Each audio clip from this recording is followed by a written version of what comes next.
Greetings, my fellow philosophical thinkers. Thank you for tuning to LL3-Podcast. My name is Craig, transmitting from the beautiful realms of planet Earth. Today's date is Monday, October 6th, 2025. Is episode 1904. Is the War on ICE Treasonous?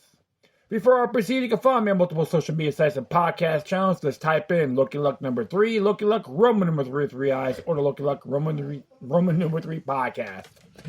Furthermore, if you have any questions, comments, recommendations, all that good stuff, whatever you do, please use decorum. Hit me via email to ll3.podcast at proton.me. If you want to donate, go to PayPal or me or Cash on app /Looking Luck number 3, or you can follow me. Give me a little crypto love on Steemit at LL number 3-podcast. Yeah, before I start talking about the subject here, I would like to say what was going on with Alex Jones and InfoWars is unacceptable. I condemn it with a passion.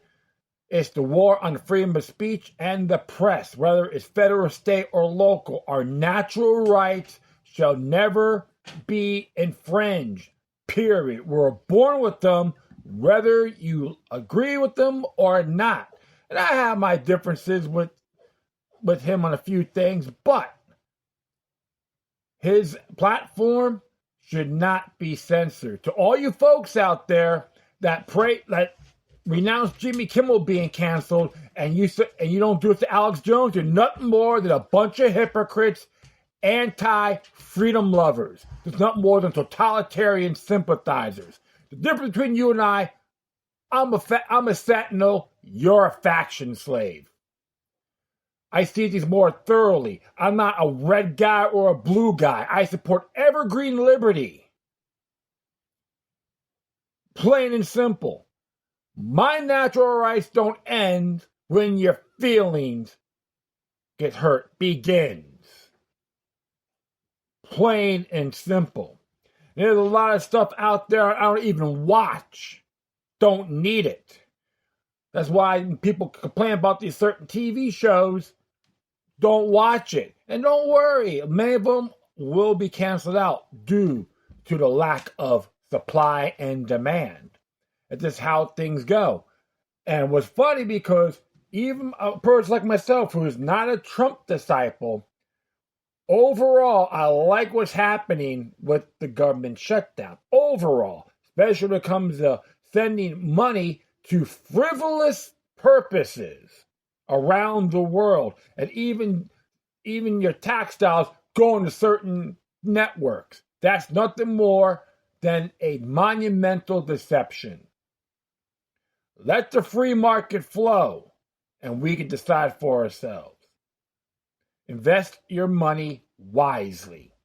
And I digress. All right, well,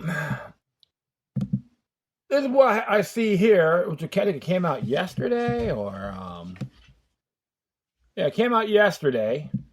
Queen Katrina, which is the Queen at Queen Darby from the X, formerly known as Twitter.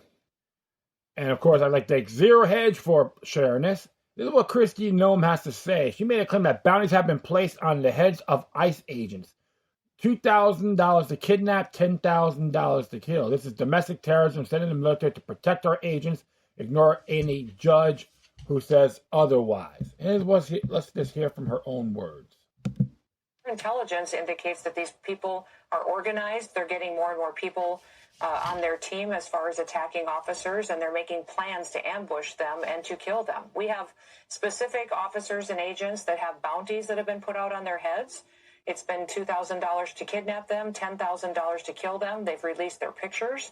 They've sent them between their networks, and it's an extremely dangerous situation and unprecedented. So we've put protective detail around those individuals, changed some of our operations to keep our officers safe. But make no mistake, this isn't just about, protesting free speech, or that they don't like that people out here are upholding the law of our country. They're actually going out there and saying, kill these people and we'll give you this much money to do it. For intelligence. All right. So, don't get me wrong, I'm not really fond of Christy Noem on certain areas. And if you hear my past episodes, when she was governor of South Dakota, she did support the Anti-Semitism Protection Act, which violates free speech, including criticizing the nation of Israel. She signed it into law, which is still invalid, but I hear people on certain pages like Rumble, oh, I gotta get money to fight this. No, you just start executing. It says null and void. I'm sorry. But I just don't like being insulted. People complain. They don't want to do. Well, remember, if you're a whiner, you're weak. But that's going out of context here. A lot of things are occurring. Okay, but I find it very disturbing indeed. Can this be a potential color revolution? Yeah, it's just expanding and all that. And he's even claimed about the Podesta plan. There's even accusations on that as well. But we all know this is the battle of the factions. Okay, it doesn't matter what side you're on, but when one private institution or organization, I call them political parties, are lacking funds, people are not buying their hybrid bowl anymore, they become a farce. These Jacobins, and don't get me wrong, the Republicans had them too, present, the rhinos, are too sloppy. They can't even hide from it anymore. They all assume it's the 1960s, 70s, and 80s. It's too late. It's done. Everything's being documented on its face and easy access. Even C-SPAN is very unfiltered. So I encourage folks to watch it instead of the other Beakerzoid, lamestream garbage media. And it's so comical. Trying to play the blame game, the hot potato stuff. They're trying to use media manipulation. And the people are giving a big middle finger, metaphorically speaking. We know the history of what has happened in places like Germany, the Soviet, the Russia, even Rwanda, and a few other places. Just to name a few. Even it's just media manipulation has got people all wound up. But more folks now are seeing the bigger picture. It doesn't matter what your political views are. So I'm going to be reading here on this matter. This is from naturalnews.com. And this one's entitled, War on ICE Intensifies, Cartels Gangs Offer Millions for Attackers to Target Federal Officers. This is from Willow Toll. And as it reads here, just give you the footnotes here, the basic rundown. DHS Secretary Noem has disclosed that cartels, gangs, and terrorist groups have placed bounties up to $10,000 for killing a specific immigration agents. The threats come amid rising political violence and are linked to previous high-profile incidents involving assassination attempts on political figures. The revelation comes after recent confrontations between immigration officials and protesters in Chicago, including an incident where immigration agents shot a woman involved in an alleged assault. Noem criticized local officials for providing hostile conditions for federal agents, stating they are even denied access to basic amenities like restrooms. The situation underscores growing tensions between federal immigration enforcement and local governments, raising significant security concerns for those involved. An alarming development disclosed by Homeland Security Secretary Noem, criminal organizations including cartels, gangs, and terrorist groups have placed bounties on the heads of specific U.S. immigration agents. Noem revealed this during an interview with Fox News and Friends weekend on October 5th. The bounties ranging from $2,000 for kidnapping to $10,000 for assassination highlight the increasingly dangerous environment faced by federal law enforcement officers. I tell you one thing, if it's going to be fiat currency, it's a spit in the bucket, real cheap. To be very frank, but I'll continue on. A president of violence and threats. This disclosure comes in the wake of multiple high-profile threats against political figures, fueling concerns about the escalation of politically motivated violence. Secretary Noem urged caution, emphasizing the need for toned-down political rhetoric to prevent further real-world violence.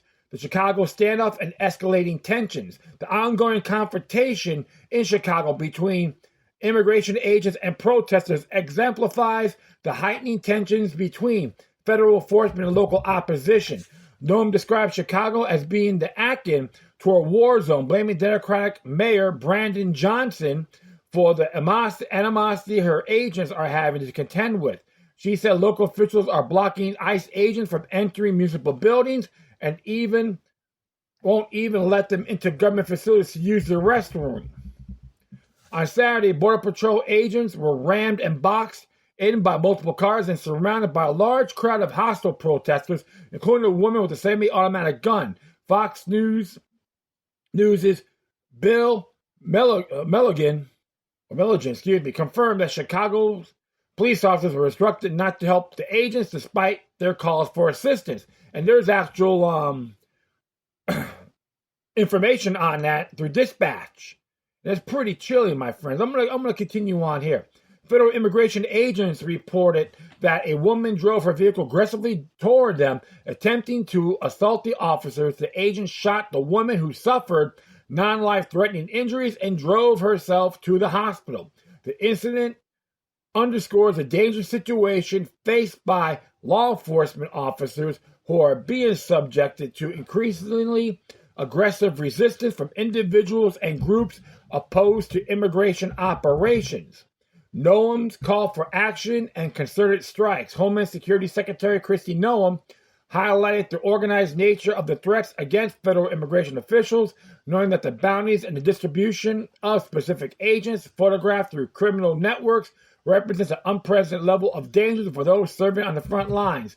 Noem emphasized the involvement of designated foreign terrorist organizations, including the cartels such as the Sinaloa cartel and MS-13, further detailing their efforts to undermine law enforcement operations.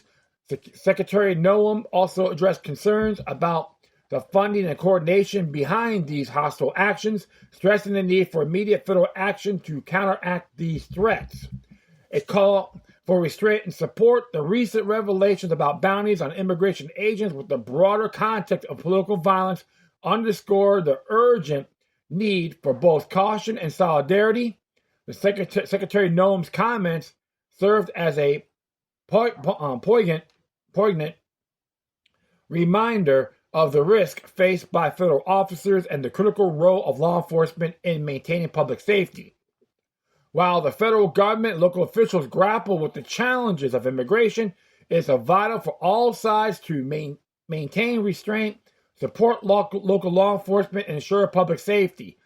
The safety of these officers should transcend partisanship and must advocate for their protection. It is imperative that elected officials dial back inflammatory rhetoric and focus on constructive dialogue. Recent events should serve as a wake-up call, reminding us that lenient policies toward illegal immigration can have catastrophic consequences. Enhanced cooperation among local, state, and federal authorities is essential to enforce immigration laws effectively and secure our borders, protecting citizens from potential threats. In conclusion, it is time for all parties to come together, fostering an environment for collaboration and respect for law enforcement, ensuring our communities remain safe and secure. Absolutely. And don't get me wrong, I'm not going to go partisan bashing, because even people I know at the federal level, Democrats, are renouncing what's been happening too. And don't be surprised, even some of the states are doing the same thing. But one thing we got to know for sure, folks, it is very dangerous. And who could be next? First going to be the agent, soon it can be you. It's called a ripple effect. But I'm going to continue on here. This one came from allnewspipeline.com. And this one here came out today. Hold on. Just get rid of all these ads. Standoff. Chaos is now Democrats' preferred milieu for American daily life. They call it the resistance, bethinking themselves heroic revolutionaries. You see animated comic version of Newsom, Pritzker, and Hoku, Yippee, Yappy, and Yahoo, I call them. And, of course, you got their dingleberries, too, like Johnston, his name is? Mayor Johnston? Yeah, that goofball from Chicago. Yeah, another crap bag of wind. You know, it's just, I am not impressed with these people. It's like every time these folks speak, you deserve a penile microphone in their mouth. But I'll continue on here. And this one, it says, is by James Howard Kunstler. As it reads here, instead of unwitting of issues, the left resorts to melodramas that no one believes in anymore. Victor Davis Hanson. Welcome to the first Monday in October. Know what that means? It means by federal statute 28 section U.S. Code Section 2 that the Supreme Court convenes for its new term. Thank goodness, because it's pretty obvious by now that the party of chaos seeks to hogtie and paralyze the executive branch of the government in order to promote the chaos that the party of chaos has definitely created for our own country. Something must be done. Chaos is now the Democrats prefer Milieu for American daily life. They call it the resistance because themselves heroic revolutionaries, much like the Jacobins did in Paris, 1793 to 1794, when they tried to turn French society upside down and inside out with their insane social reforms.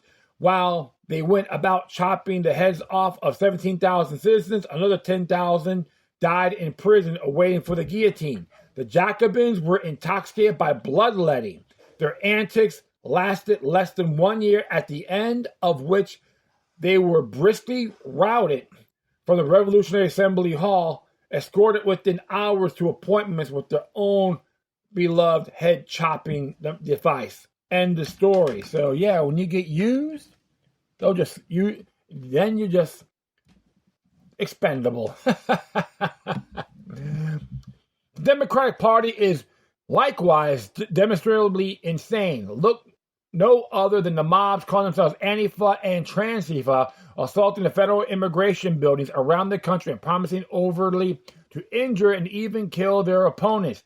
These are not mere protesters, and everyone knows it, including the upper echelons of the party. They are a riffraff of the violent, mentally ill, committing criminal acts. Many of them are getting paid for their capers by shadowy NGOs backed by deranged billionaires. In the case of Portland, Oregon, they have been protected for years by the political establishment, including the governor, the mayor, the police who will not arrest them, and the DAs who won't prosecute them.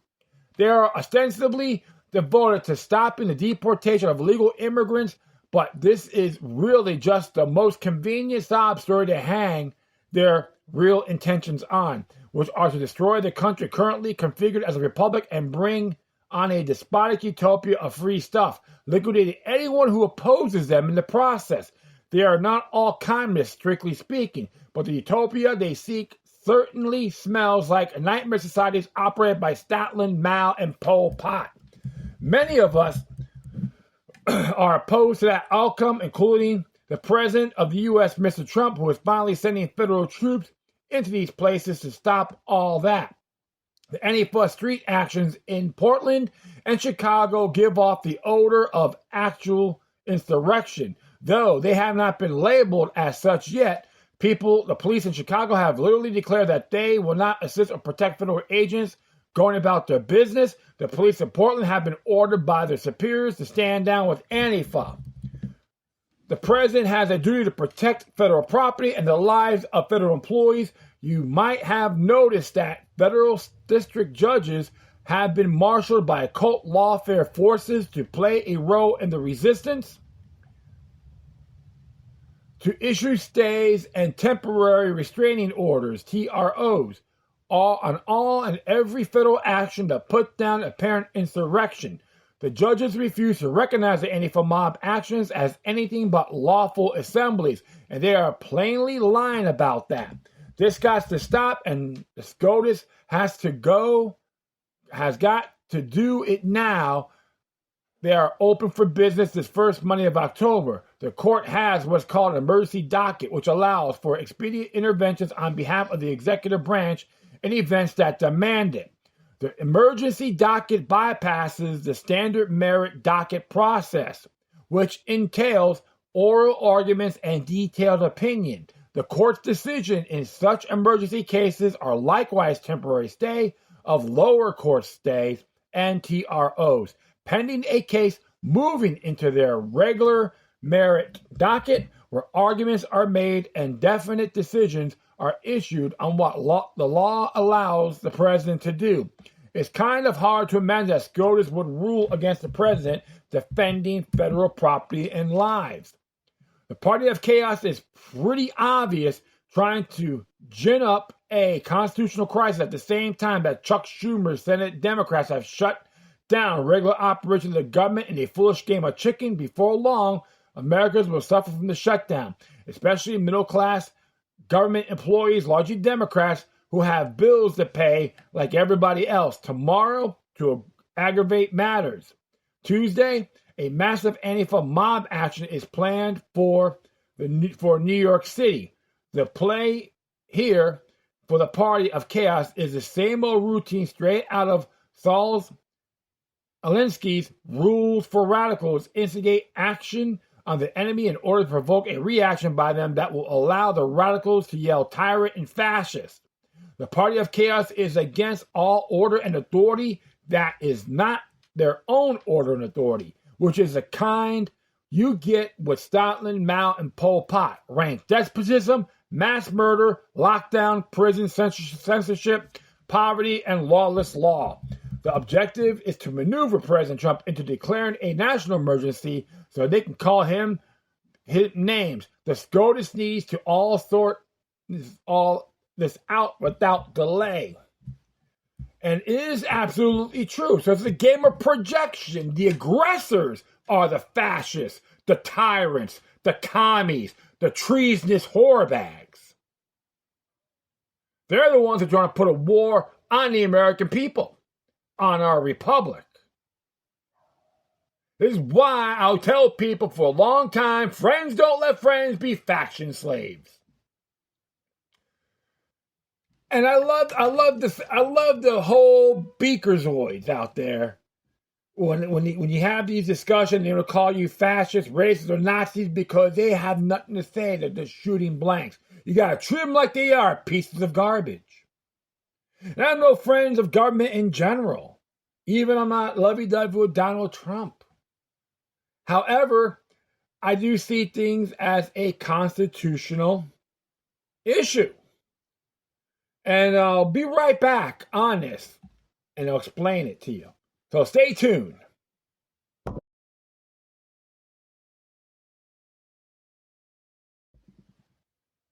All right, I'm back. So I'm going to be reading here from constitutionalcongress.gov.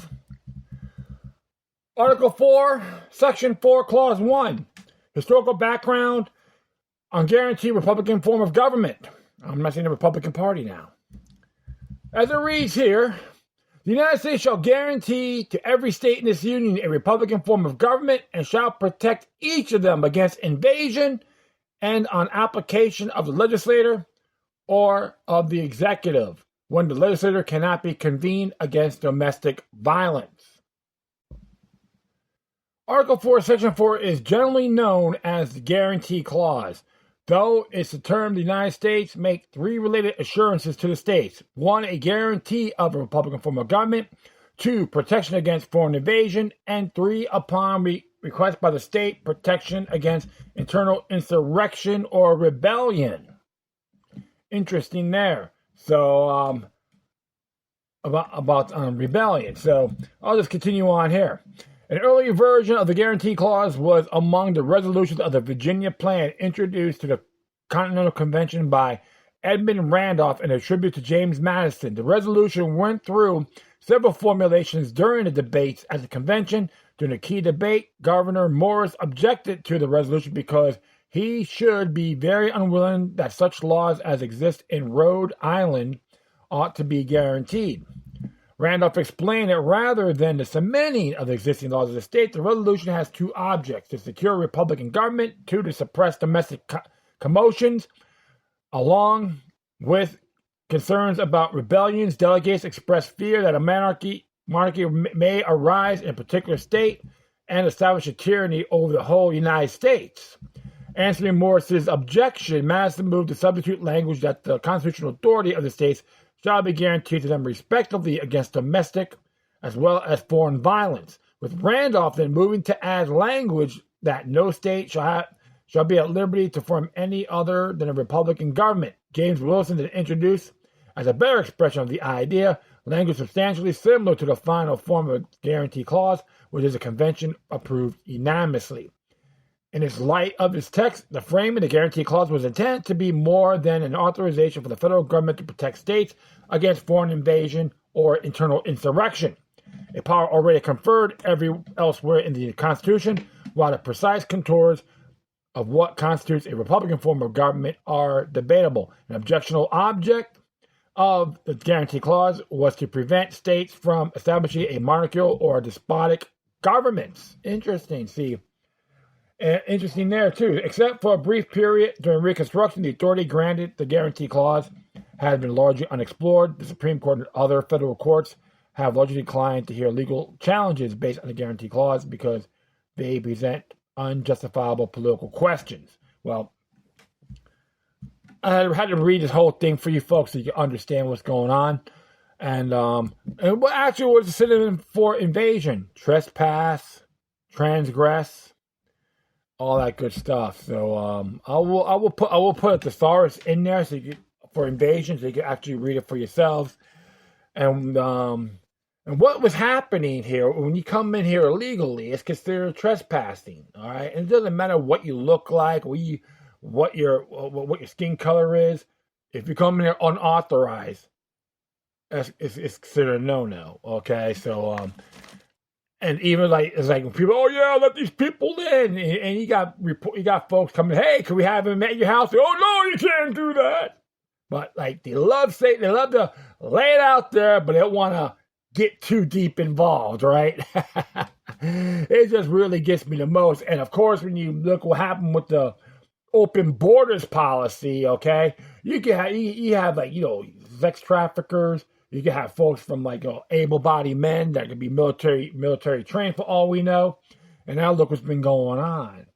It's bigger than what it is, my friends. And they do want this Club of Rome agenda by having Canada, United States, and Mexico be one region, okay? It's like, look at the United Europe. That's not working out at all when it comes to open border policies. And of course, foreign policy as a whole is bad too. People got to stop dropping bombs on places where civilians live. Sometimes a lot of these wars are frivolous too. So it's a little bit like a ramification of cause and effect. But the good folks suffer the most. So I'm just giving you my intake on this. But so that's why, and you got folks out there are supporting these invaders or trespassers.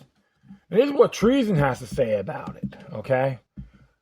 For the same website on Treason, Article 3, Section 3. Clause 1, meaning, treason against the United States shall consist only in levying war against them or in adhering to their enemies, giving them aid and comfort. No person shall be convicted of treason unless on the testimony of two witnesses to the same overt act or in confession in open court. They'll give you a list about historical background of treason, levying war as treason, trial of Aaron Burr, aid and comfort to the enemy as treason. But here's the thing right here about the punishment of treason clause. It says right here, the Congress shall have the power to declare the punishment of treason, but no attainder of treason shall work on the corruption of blood or forfeiture except during the life of the person attained. So it's got to be, innocent to proven guilty out of fairness. You can't just shove this down their throats. So a little history lesson on that too. So folks, definitely check this out. This is good. This is good information. So I'll actually leave this. And this is what they say here on a federal level on treason. This is a U.S. Code. Title 18 U.S. Code, Section 2381. It's from Cornell Law School. Whoever owning allegiance to the United States levies war against them or adheres to their enemies, giving them aid and comfort within the United States or elsewhere, is guilty of treason and shall suffer death or shall be imprisoned not less than 5 years and fined under this title, but not less than $10,000. So minimum 5 years, minimum $10,000 fine, and shall be incapable of holding any office under the United States.